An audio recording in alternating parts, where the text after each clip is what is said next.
Hello friends, today's topic is model auxiliaries. आपण आज शिकूया मॉडेल ऑक्सिलरीजचा नंबर 4 should. should हे shall या सहाय्यकारी क्रियापदाचे भूतकाळी रूप. याच्या वापराने क्रिया घडण्याची अपेक्षा असते. क्रिया करणे भाग आहे अशा अर्थाने वापर केला जातो.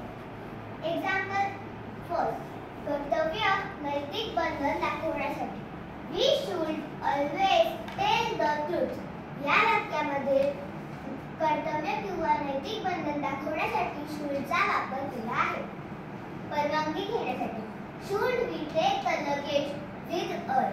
या वाक्यामध्ये परवानगी घेण्यासाठी should चा वापर केला आहे. नम्रतापूर्वक औपचारिक विनंती करण्यासाठी. I should be glad if you could help me. या वाक्यामध्ये should नम्रतापूर्वक औपचारिक विनंती करण्यासाठी वापरलेला आहे. माहिती, मत किंवा सूचना देण्यासाठी. I should be glad to know the amount of pending bills. या वाक्यामध्ये should माहिती किंवा मत सूचना देण्यासाठी किंवा दाखवण्यासाठी केलेला आहे. आता आपण बघूया मॉडेल ऑक्सिलरीजचा फिफ्थ पार्ट नंबर 5. will साधा भविष्यकाळ तयार करण्यासाठी वापरले जाणारे सहाय्यकारी क्रियापद. फर्स्ट, साधा भविष्यकाळ दाखवण्यासाठी. tomorrow will be Sunday. या वाक्यामध्ये will हा साधा भविष्यकाळ दाखवण्यासाठी वापरलेला आहे. सेकंड, इच्छा, संकल्प, वचन देण्यासाठी किंवा दाखवण्यासाठी.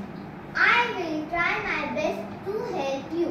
या वाक्यामध्ये will चा वापर इच्छा, संकल्प किंवा वचन देण्यासाठी केलेला आहे. थर्ड, धमकी देण्यासाठी.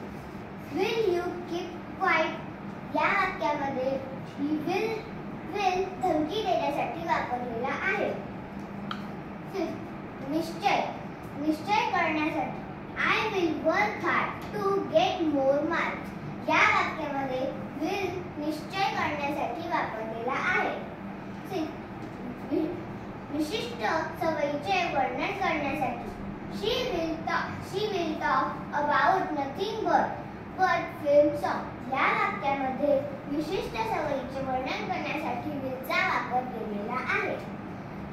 सिक्स्थ, अनुमान गृहीत शक्यता दाखवण्यासाठी किंवा करण्यासाठी. That will be the postman, I think. या वाक्यामध्ये will अनुमान किंवा गृहीत शक्यता दाखवण्यासाठी किंवा करण्यासाठी वापरलेला आहे. 7. अप्रत्यक्ष आज्ञा किंवा हुकूम देण्यासाठी. You will finish the exercise before going home. या वाक्यामध्ये will अप्रत्यक्ष आज्ञा किंवा हुकूम देण्यासाठी किंवा हुकूम वापरण्यासाठी केलेला आहे. विनंतीसाठी. Will you वापरतात. Will you give me your book? या वाक्यामध्ये will विनंतीसाठी वापरलेला आहे. अर्थदर्शक दाखवण्यासाठी. If she comes, I will not play. या वाक्यामध्ये will